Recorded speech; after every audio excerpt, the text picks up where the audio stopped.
Hello and welcome. You're watching Gravitas with me, Priyanka Sharma, and here's what we have for you on the show today.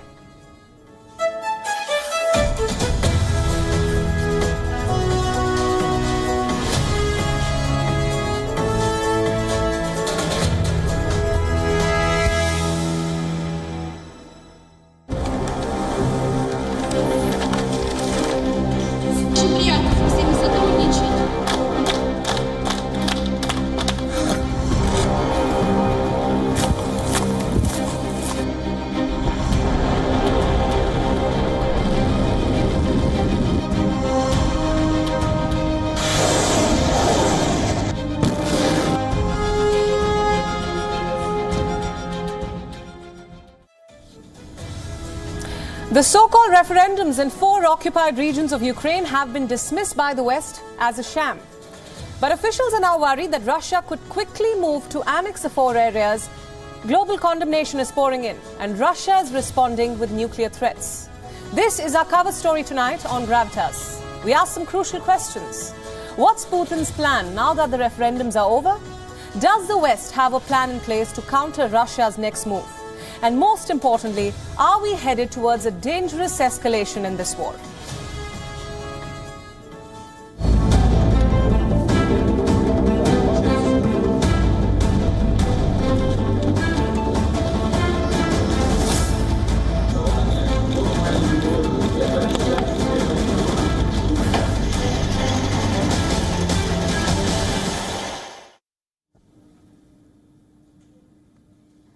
The war in Ukraine is entering a new phase. The referendum, so to speak, termed as a sham by Ukraine and the West are now over. And to be honest, the results are a foregone conclusion. The backlash has now begun. Zelensky, for one, has vowed to defend Ukrainians. The US and its allies are condemning Russia. They are now planning to move the UN Security Council. Russia is responding with nuclear threats. So are we headed towards a dangerous escalation? Let's begin by telling you the latest. Luhansk, Donetsk, Zaporizhia and Kherson. These are the 4 regions that saw these so-called referendums. And apparently, all 4 want to join Russia. And here are the results. Luhansk, 98%. Zaporizhia, 93%. Kherson, 87%. Donetsk, a whopping 99%. All votes in favor of joining Russia. The result was on expected lines, so was the reaction from Russia. Here is how the Speaker of the Russian Parliament broke the news to the lawmakers. Let's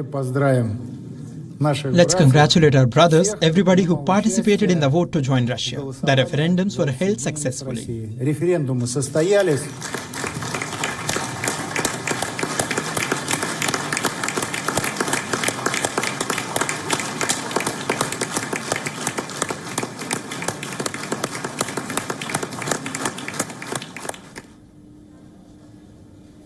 And right after that, the separatist leaders from these regions that held a referendum spoke out as well. Their statements weren't a whole lot different. Listen in.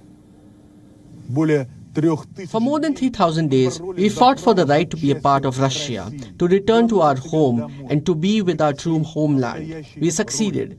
This is our common national victory. Dear Russian President, I am addressing you on behalf of the people of the Luhansk region. Taking into account the fact that the population of the Republic approved the decision in the referendum, I ask you to consider the issue of Luhansk People's Republic becoming a part of Russia as a subject of the Russian Federation. And finally, we heard from the Kremlin too. The Russian government has spelled out its intentions. It wants to continue the offensive. Russia says its final goal is to seize all of Ukraine's Donetsk region. Listen in. Not all the territory of the Donetsk People's Republic has been liberated yet. We are talking about the territory within the borders as of 2014. So we need to liberate at least all the territory of the Donetsk People's Republic. Meanwhile, the whole of the Luhansk People's Republic has been liberated. So it is all going to plan according to Russia. So what will happen after these so-called referendums? What will Vladimir Putin do next? Well, the past offers us some clues. When Russia annexed Crimea, similar events unfolded. After the military offensive, a referendum vote was called. And again, the result threw up no surprises whatsoever. More than 95% of the votes were in favor of annexation. Russia took control of Crimea. Moscow celebrated the move as a big win. Even though the international community refused to accept this vote, something similar, as we can see, is happening right now.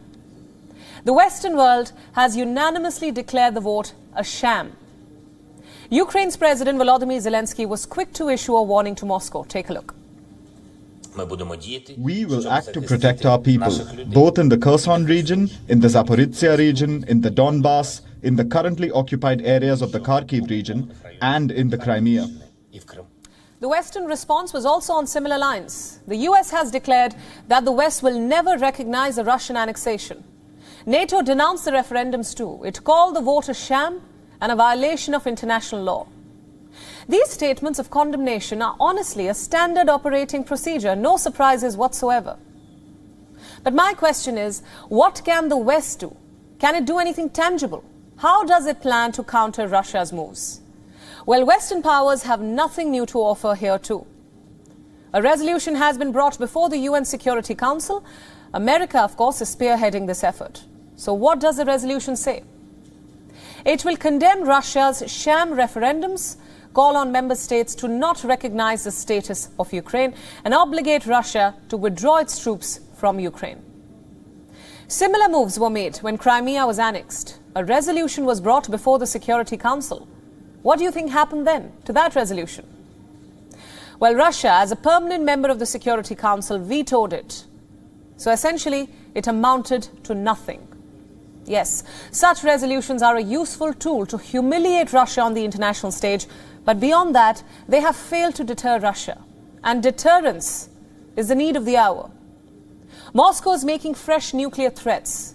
An ally of Vladimir Putin has described what a nuclear attack on Ukraine would look like. I'm talking about Dmitry Medvedev, the former president of Russia, now a deputy chairman of Russia's Security Council. He is saying Russia's nuclear threats are not a bluff. Listen to his statements carefully now. Let's imagine that Russia is forced to use the most powerful weapon against the Ukrainian regime. I believe that NATO would not directly interfere in the conflict, even in this scenario. The demagogues across the ocean and in Europe are not going to die in a nuclear apocalypse. I'm quoting. Just think about those words. It's a warning to not just Kiev, but the West too. Wherever this goes, one thing is for certain now. The war in Ukraine is about to intensify. Now, I could also say the same about the ongoing situation in Iran. The country has always had a rebellious streak. It was a cause of two revolutions in the last century. The Constitutional Revolution in 1905 and the Islamic Revolution in 1979. Now, that rebellious streak has emerged yet again. We've been reporting this time in the form of protests against the hijab. Most of you know the story by now. Earlier this month, a 22-year-old Iranian woman died in police custody. Her name was Mahsa Amini. Her crime? Not wearing the hijab properly. Since then, protesters have taken over the streets of Iran. These are daily demonstrations, sloganeering, and of course, global condemnation. And now in the latest, Amini's family has filed a case against the Iranian police officers. But the regime in Tehran is not bothered. It has responded with a two-pronged strategy. One, to brutally crack down on the protesters. And two, blame foreign elements for the unrest. Let's tell you now about the first strategy. Iran has deployed riot police in multiple cities. They are following a zero-tolerance policy. At last count, the crackdown had claimed 76 lives. Also, 1,200 people had been arrested. Security officials are using tear gas, water cannon, and metal pellets to drive out protesters. In simple words, it is a disproportionate force, a disproportionate response. Let me give you an example. Have you seen this viral video from the protests? The woman you see is Hadis Najafi. She confidently knotted her uncovered hair and marched out to demonstrate on the streets. We've all seen this. Many hailed her as a symbol of the protests, but now reports claim she has been killed. Apparently, Iranian forces shot her in the face, the abdomen and neck. Just gives you a sense about the brutality. The second strategy is an Iranian classic. They are blaming Kurdish separatists and the United States for fueling these protests. Have they offered any proof for it? No. But that has never stopped Iran in the past. Their revolutionary guards are bombing Kurdish targets in northern Iraq. Tehran claims that Kurdish separatists are funneling weapons to stir up the protests. Again, I repeat, there is no proof whatsoever. The northern part of Iraq is home to Kurdish rebel groups. Iran has regularly carried out strikes on this particular region. And in the last 5 days, there have been 3 bombings. First on Saturday, then Monday, and finally on Wednesday. Today's strike has killed at least 9 people, and this according to Kurdish officials. Even within Iran, there is a brutal campaign of repression. Internet services have been cut off in multiple cities. So right now, it's hard to imagine the complete picture, to even report on the same. Most of the information that we have currently is partial. The United Nations says it is very concerned by the use of force. Listen in. We at the UN Human Rights Office are very concerned by the continued violent response by security forces to protests in Iran, as well as communications restrictions affecting landline and mobile usage, the internet and social media platforms. Thousands have joined anti-government demonstrations throughout the country over the past 11 days. Security forces have responded at times with live ammunition. Every day, new elements are joining this movement. Like celebrities, Iranian stars are now openly standing against the hijab. At least 6 actors have spoken out so far. Let me introduce them to you. Shiva Ibrahimi. She is a popular Iranian television star. Take a look at her latest post on Instagram. Ibrahimi is posing without the traditional headscarf. Let me now read out the accompanying message. I'm quoting, "I am an Iranian woman who for years, because of enforcement and fear, wore a headscarf, but it was never my choice and it no longer will be." Another example is Asghar Farhadi. He is an acclaimed Iranian film director. He posted this video message on his social media. He says, "The state is denying women basic fundamental rights." Finally, we have Iranian athlete Ali Karimi. Many call him the Asian Maradona. Karimi condemned the killing of Mahsa Amini. He also questioned the crackdown by the Iranian regime. Now, I know this all sounds like a full-blown revolution, but do not discount the power of the Iranian regime. Its control over the state machinery is absolute, which means any concession will have to be political. The protesters are unlikely to be able to overpower the state. And that brings us to the question of Iran's political response. How receptive are the leaders in Tehran? Frankly, not receptive at all. President Ibrahim Raisi is a hardline leader. He has consistently opposed the anti-hijab movement. Anybody who stands against him will be dealt with, even political royalty. Let me now give you an example. Officials in Tehran have arrested the daughter of former Iranian President Hashemi Rafsanjani. The charges? Inciting riots in the capital city. Rafsanjani was a co-founder of the Iranian Republic. He had a rather illustrious political career, first as Speaker of the Parliament, then as President during the Iran-Iraq War. Rafsanjani played a key role in selecting the current Supreme Leader, Ayatollah Khamenei. So you can imagine how powerful he was, and despite that, the Iranian police has now arrested his daughter. Just tells you how ruthless the crackdown truly is. Rafsanjani was often considered to be a moderate Iranian leader. And now, just to be clear, when I say moderate, I mean an Iranian moderate. In many ways, this is what this unrest is all about, a battle for the soul of the Islamic Republic. The survival of any revolution depends on its ability to evolve, to accommodate new demands and trends, to stay with the times, to balance between moderates and radicals. So far, the Iranian regime has resisted all these changes. But the question is, for how much longer? The spirit of rebellion brought the Ayatollahs to power in Tehran. That same rebellious spirit is now challenging its foundation. Let's now move on to our next story. It's about Mohammed bin Salman, the Crown Prince of Saudi Arabia and perhaps the most powerful man in West Asia. Until 2015, few people outside the kingdom had heard his name. But today, this 37-year-old prince is now the de facto ruler, one of the world's leading oil exporting countries. As if that wasn't enough, he's now added another jewel to his crown, a new position of power. He has now been named Saudi Arabia's Prime Minister, a position that further tilts the balance of power in his favor. This decision has been taken by the Crown Prince's father himself, King Salman bin Abdulaziz Al Saud. On Tuesday, he passed a royal decree naming MBS to the post. This decision was followed by a high-level meeting. It was held on Tuesday evening. In attendance was, of course, the Saudi king, Crown Prince MBS and a host of other Saudi officials. And this was essentially MBS's first appearance after being named the Prime Minister, a position that makes him all the more powerful. Let's give you a little bit of background. He was already the heir to the throne, and now the post of Prime Minister only cements his accession further. It's remarkable to say the least. At the age of 37, this prince has achieved far more than any royal in the Saudi history. Look at his profile.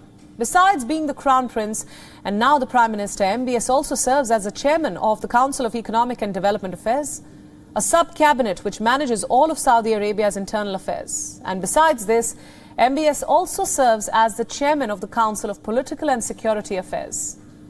This is another sub-cabinet. It looks after national security.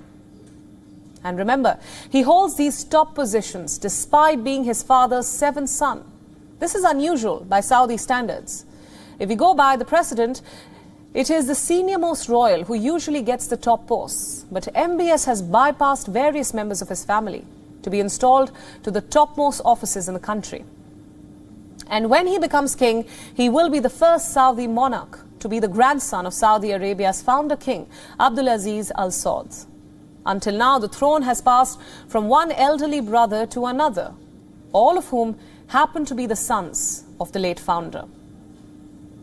MBS is all set to break that wheel. Whenever he becomes king, he will be the first monarch from a new generation of royals, a generation of King Abdulaziz's grandsons. If there was any doubt about this, his appointment as Prime Minister now settles all of them. It essentially formalizes his role as the head of government and could begin a slow but steady transfer of power in the kingdom. But until then, King Salman remains Saudi Arabia's monarch. And this story is still developing. We'll, of course, be tracking it closely. Let's shift our focus to China, where another leader is gearing up to strengthen his grip on power. We're talking, of course, about Xi Jinping. Next month, the Chinese president will extend his tenure by another 5 years. It will be a historic move. A move that will put Xi Jinping on par with Mao Zedong, the founder of modern-day China. The third term is virtually guaranteed to him. But last week, some unsubstantiated rumors cast a shadow of doubt. Today, Xi Jinping settled the debate for once and for all. Our next report tells you how.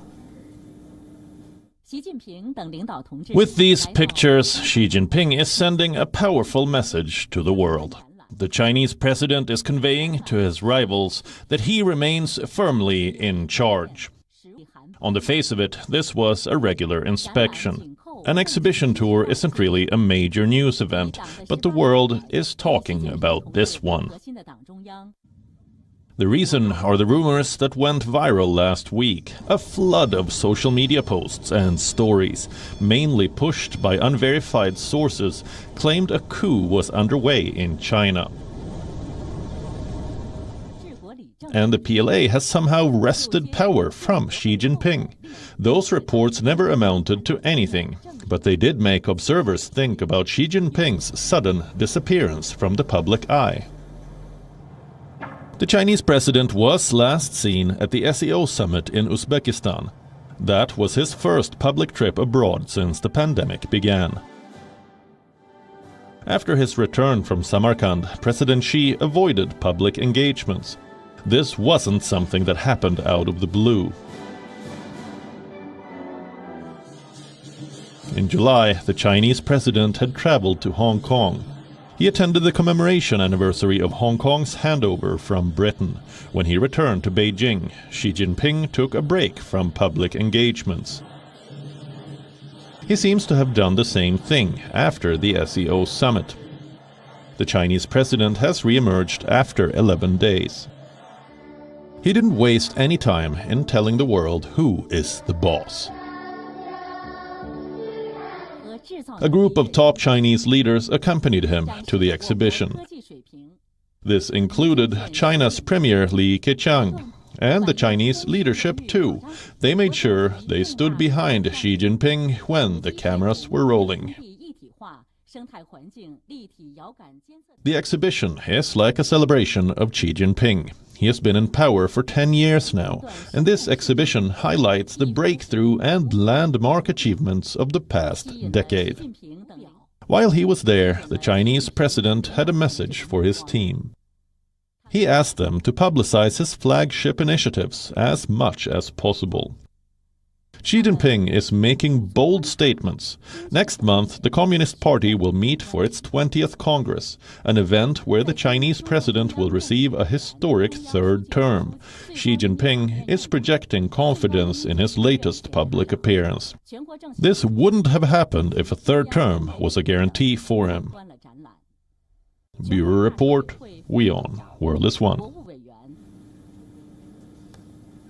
Our next story is from the United Kingdom. On Friday, it unveiled its biggest tax package in 50 years. A series of historic tax cuts aimed at boosting the UK economy and deflecting a possible recession. It is being called the mini budget. It entails freezing taxes on corporations, dropping payroll taxes across the board, cutting the highest tax bracket and temporarily subsidizing energy bills. Reports say this is the biggest tax-cutting plan since 1972. It stems from the theory of trickle-down economics. For the unversed, this theory basically entails showering money at consumers in order to make them spend more and essentially, by that logic, fuel economic growth. And this is what the UK's plan is essentially about. But 4 days since it was passed, the plan has already run into a lot of trouble. We've been reporting on it for a while now. Investors aren't too confident about this plan. Neither are British lawmakers, nor the country's citizens, not even the British media. They're all trashing the plan as unwarranted, immoral and damaging. The impact is already evident. Markets are raising alarm and the pound is plunging. Earlier this week, the pound's value dropped below $1 for the first time since 1985. And as if these developments weren't enough, now the IMF too has issued a warning. The International Monetary Fund, in a recent statement, has openly criticised the tax plan, asking the British government to reevaluate it. Remember, the IMF works to stabilise the global economy, and one of its key roles is to act as an early economic warning system. The UK has already received this warning, and this is what the IMF had said in its statement. Allow me to quote. We understand that the sizable fiscal package announced aims at boosting growth via tax cuts and supply measures. However, given elevated inflation pressures in many countries, including the UK, we do not recommend large and untargeted fiscal packages at this juncture, as it is important that fiscal policy does not work at cross purposes to monetary policy. Now, this is a rare and stinging rebuke from the IMF, that too for a developed nation like the United Kingdom. To the best of our knowledge, the UK has never really gotten one in recent times. This says a lot about the lapses in its tax package. But guess what? Instead of paying heed to the IMF's concerns, instead of fixing the shortcomings in its plan, the UK is responding with bluster. At least its lawmakers are. Let's tell you about some of them. Lord David Frost, the UK's former Brexit negotiator and a close ally of its new Prime Minister Liz Truss. He has rubbished the IMF statement, calling it an advocate of conventionality. Allow me to quote from his statement. The IMF has consistently advocated highly conventional economic policies. It is following this approach that has produced years of slow growth and weak productivity. Likewise, Sir John Redwood, another Conservative MP and a close ally of Liz Truss again. He has also slammed the IMF statement, a statement that he says reflects the errors of the past. I'm quoting again. The fund didn't foresee the big inflation which they triggered. They didn't have sensible advice in good time to see off inflation. And now, late in the day, when inflation is very visible for all of us to see, they're suggesting taking measures to tackle it when the world has moved on. In other words, this MP is again blaming the IMF for the high rates of inflation in the UK. So how should one understand or perceive this crisis? Is there any merit in the remarks being made by these lawmakers? Or is this simply a desperate attempt at damage control? One can't say for sure. But it's surprising to see a country like the UK being reprimanded by the IMF and then slamming the same body for sharing its opinion, its advice. And we thought the so-called first world was way above these things. Clearly not. And let's now shift our focus to the United States. Since the presidency of Barack Obama, we have heard about America's Pacific pivot. How the US will shift from West Asia to the Indo-Pacific. But turns out that's easier said than done. Joe Biden was vice president when the pivot was declared, and now as president, he's hoping to take it further. Today, he's hosting the first ever summit between the US and Pacific Island leaders. First, some background. The Pacific is the largest ocean in the world. It covers nearly 1/3 of Earth. And within this region, there are 16 island nations. They are key in the looming conflict between the US and China. Since World War II, the Pacific has been dominated by the United States, sort of like an American lake. US policymakers never got directly involved with the Pacific states. They outsourced that work to their ally, Australia. But now, the situation has changed. China is eyeing strategic influence in the Pacific Ocean. They are saddling island nations with loans. They are also seeking military agreements with their governments. So now the US has woken up to this challenge. Biden is employing 3 strategies to that effect. Number 1, military assertion. America's most advanced warship is sailing in East Asia right now. It is called the USS Zumwalt. Last week, it was in Guam, and now it has arrived in Japan. The Zumwalt was commissioned in 2016. At that time, it was the US Navy's most expensive destroyer. The total cost? Almost $4.4 billion. The presence of this ship is a direct challenge to China, especially at a time which brings us now to strategy number 2, the diplomatic offensive. Vice President Kamala Harris is touring East Asia, of course. She was in Tokyo for Shinzo Abe's funeral. She held talks with the prime ministers of Japan, South Korea and Australia. Basically, the big 3 allies, as they're known as. The vice president also spoke to sailors aboard the USS Howard. The naval destroyer is currently docked at the Yokosuka area near Tokyo. Harris called out Chinese aggression in the region. Listen in. China is undermining key elements of the international rules-based order. China has challenged the freedom of the seas. China has flexed its military and economic might to coerce and intimidate its neighbors. And we have witnessed disturbing behavior in the East China Sea and in the South China Sea. And most recently, provocations across the Taiwan Strait.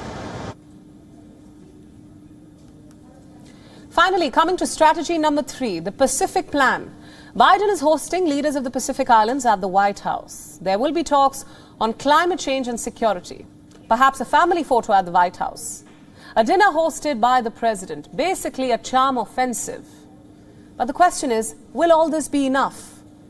Well, that depends on what the US is asking for. The Pacific Islands find themselves currently in a rather strange political position. For most of the world, they are geopolitical pawns, chess pieces in the conflict between China and America. But domestically, that's not the biggest issue. The Pacific Islands faced an existential threat from climate change. Let me explain. They don't need military bases for that. They need climate funding. They need resilient infrastructure. And that's what these island nations are looking for, a robust partnership, not a strategic or military alliance. We have already seen indications of that. Do you remember China's security proposal to the Pacific leaders this year? It was a pretty detailed plan. It included economic assistance, cultural exchange, even security arrangements. But Pacific leaders soundly rejected that proposal. Looks like they are doing the same to America. Reports claim the Pacific Islands have rejected a draft proposal from Washington. It is said to have 11 points. It is also believed to be much broader than the Chinese proposal. And yet, the island nations are opposed to it. But why is that? Again, because of insufficient commitments. Let me now quote from a letter written by some Pacific envoys to US officials. The current proposed assistance is inconsistent with the contributions of our islands towards the security and stability of the region. The US proposed economic assistance seems predetermined and based on insufficient analysis. Decoding this for you, there is clearly a larger message here to both China and the US. This isn't a repeat of the 20th century Cold War. These islands are not interested in camp politics. They are interested in their own domestic concerns, namely climate change and infrastructure. And to achieve those goals, they will play the US and China against each other, sort of like getting the best of both worlds. Having said that, all is not lost for Joe Biden yet. If he wants to truly build an alliance, he must think bigger. He must go beyond the security and strategy prism of this relationship.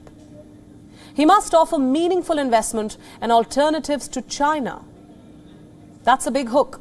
Plus, there must be focus on other Indo-Pacific partners. Remember, this isn't just China versus America. There are other powers on the scene. India is one. The ASEAN states are another. So if the US tries to build a multilateral Pacific order against China, they could possibly have more success. But if the idea is to simply expand American dominance, then these islands will definitely push back. And now let's move on to Spain. There is trouble brewing for pop sensation Shakira. She has been ordered to stand trial on charges of tax evasion. If convicted, she could face up to 8 years in prison. So how has Shakira responded to these charges? It's a big story. You've seen it through the day. And is she the first celebrity to face the taxman's ire? Our next report breaks it all down for you.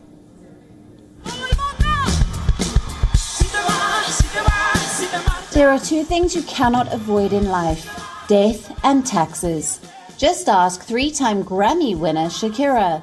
She is arguably one of the most popular singers on the planet.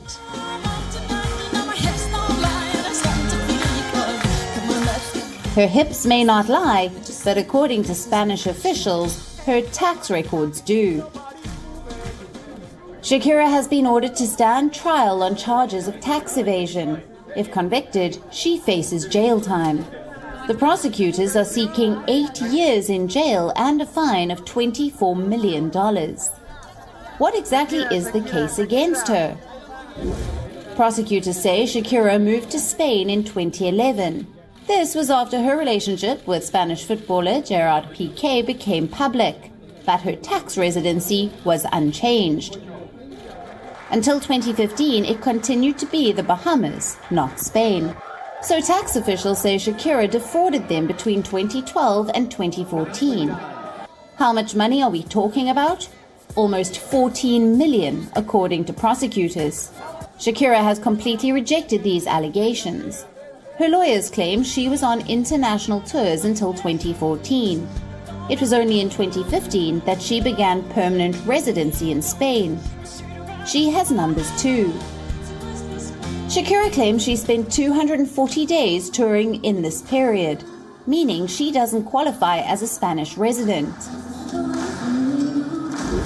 Plus, she has already paid tax authorities $17 million. Nonetheless, the singer wants her day in court. In a recent interview, she made her frustration clear. The Spanish tax authorities saw that I was dating a Spanish citizen and started to salivate. It's clear they wanted to go after that money no matter what. Imagine all the people. Shakira isn't the only celebrity facing the taxman's ire. In 2016, footballer Lionel Messi and his father were convicted of tax evasion. Their punishment? 21 months in prison. Later on, the jail term was reduced to fines by Spanish courts. Messi's rival, Cristiano Ronaldo, faced a similar situation. In 2019, he was convicted of evading taxes between 2010 and 2014. Back then, he was playing for Spanish club Real Madrid. Ronaldo, too, faced up to 23 months in jail, but he stayed out after paying $20 million in fines. Others were not so lucky, like Hollywood actor Wesley Snipes. In 2008, he was convicted of evading taxes to the tune of $7 million. Snipes was sentenced to 3 years in prison.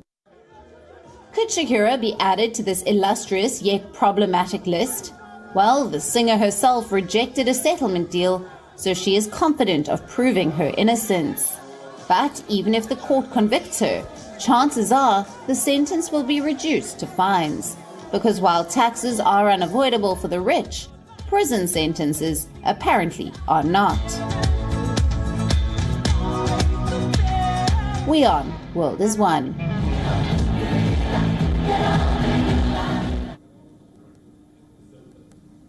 Here's what else is unavoidable: the repercussions of climate change. The United States is bracing for Hurricane Ian. It has strengthened now to Category 4 after lashing Cuba and knocking out the power grid in most parts of the country. The hurricane is now expected to bring winds of up to 309 kilometers per hour in the Tampa area in Florida and as much as 2 feet of rain. Take a look at this next detailed report. This is what Havana looks like. It has gone dark. Courtesy Hurricane Ian. It pushed through Cuba on the afternoon of September the 27th. The then Category 3 storm brought along with it rain and strong winds. It shattered windows, destroyed houses and other properties. The city of Pinar del Rio was in the eye of the hurricane for almost an hour and a half. The result is this: flooded roads and people scrambling to clear debris. Some 50,000 residents were evacuated ahead of the hurricane. Buses are now waddling through flooded streets to evacuate others. Several residents have already set off on foot, taking along with them nothing but their loved ones. The house was totally collapsed. The children were under the bed when I arrived to look for them. They don't even have dry clothes to wear. The worst may be over for Cuba. What happens in the United States now is anybody's guess. The hurricane has now intensified into a Category 4 storm, and it is headed straight to the Tampa Bay area. It's been more than a century since a storm so strong struck this part of Florida. And so people in southwest Florida, this is going to likely make landfall as a Category 4 hurricane. There will be catastrophic flooding and life-threatening storm surge on the Gulf Coast region. Ian is expected to bring winds of up to 309 kilometers per hour in the Tampa area and as much as 2 feet of rain. 2.5 million Americans have been asked to evacuate or have been warned to stay alert. Many of them are driving out of low-lying areas. There are long lines of cars on highways. I've been here 45 years, and this is the first time I left for a storm. The water just really scared me, and as well as the path. But there are others who are convinced that clicking selfies in knee-deep waters is a better idea. And now look at these surfers. They say it's a good day to hit the waves. Right out here next to the pier, nice little shore break coming through. Hopefully we can get some tubes. Hey, today's a good day. Not sure the residents of Key West will agree. Videos posted on social media show a house and patio already flooded in Key West. The Biden administration says it is prepared for the worst. So I want to be clear about two main messages. First, my administration is on alert and in action to help the people of Florida. I've approved Florida's request for emergency assistance. Back in Tampa Bay, people are filling up sandbags to protect their houses from hurricane damage. The fear is that these sandbags may not be enough. Bureau Report, WION, World is One. So, we have spoken about politics, we have spoken about policy, we've also covered climate. Let's now talk about something a little more personal: aging. It's a subject that simply doesn't age well. A lot of people would rather they don't age at all. Look around you. People are trying all sorts of things just to stop aging. Experiments are being done. Serums are being religiously applied.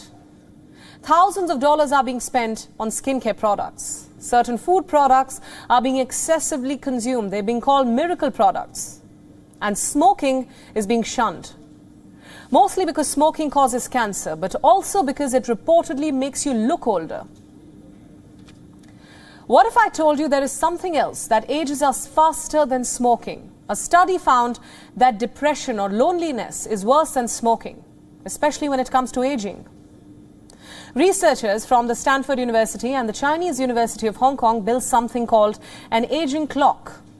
They collected samples from nearly 5,000 adults and then studied their biomarkers. You know, the likes of blood cholesterol, glucose levels, blood pressure, liver functioning, body mass index, etc.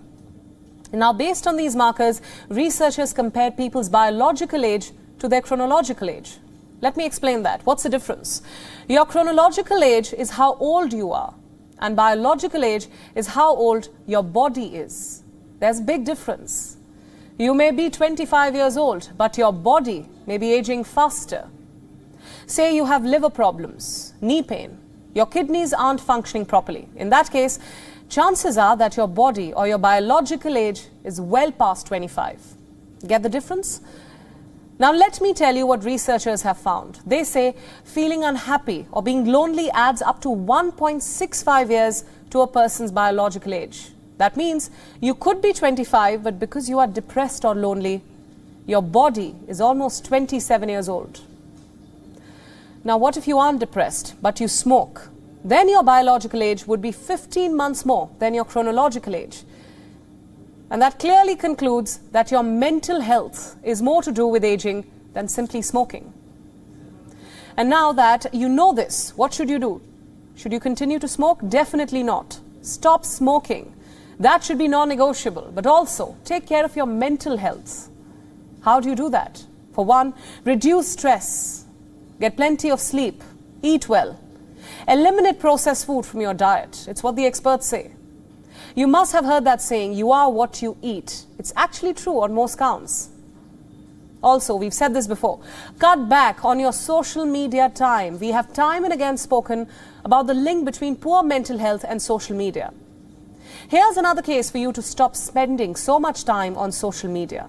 Take care of your mental health, if for nothing, at least for the sake of anti-aging. That said, one thing you must come to terms with is that aging is something you cannot stop, and you shouldn't. It's inevitable, unavoidable at best. You can slow down the process. Delay it, as they say.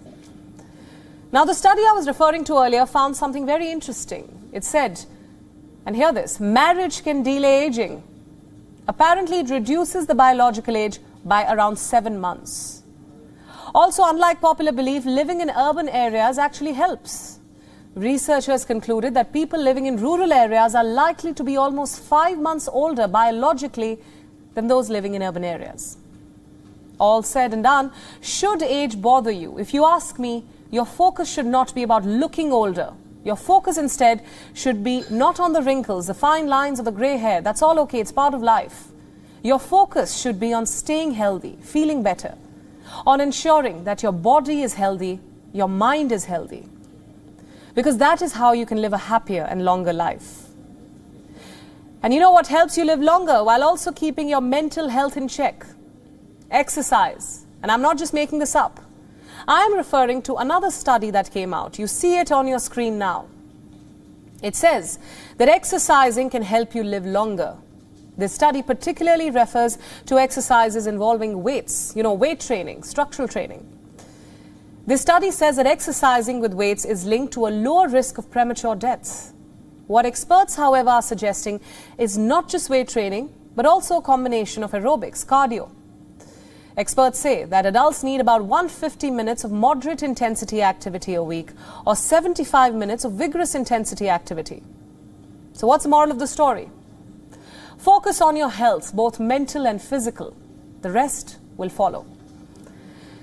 And on that note, it's time now to see what else is making news around the world. Time now for Gravitas Global Headlines. The European Union warns of a robust and united response and claims sabotage after 2 Russian pipelines to Europe reported leaks. The Kremlin says European nations blaming Russia is absurd. Clashes break out between protesters and Iraqi security forces in Tahrir Square in Baghdad as Iraq's parliament voted on the resignation request of the parliament speaker. Protesters are demanding the dissolution of parliament and the organization of early elections instead.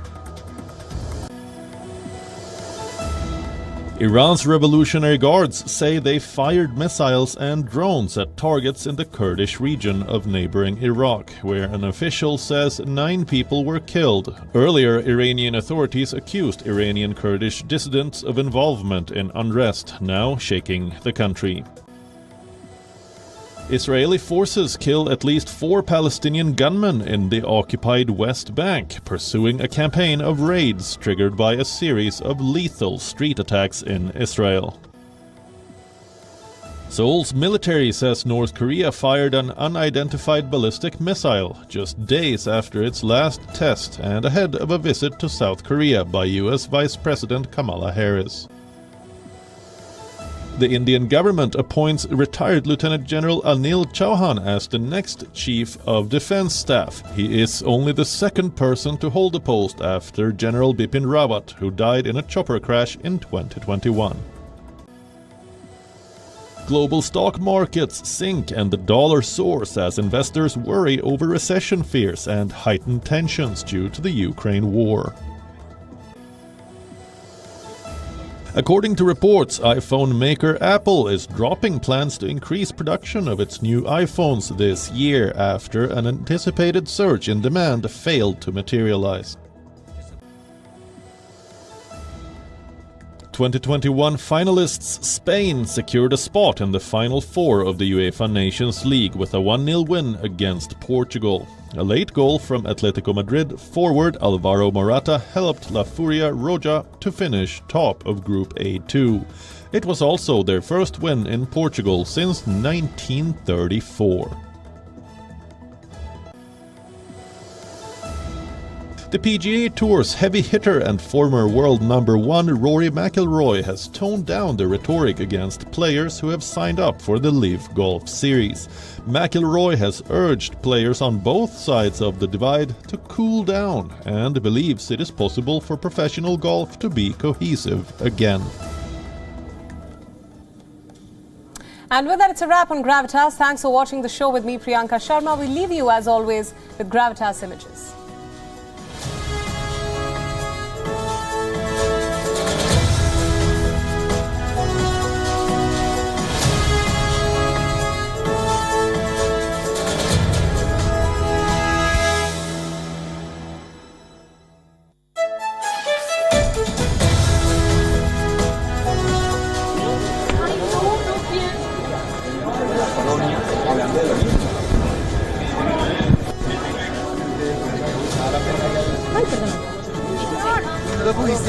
No.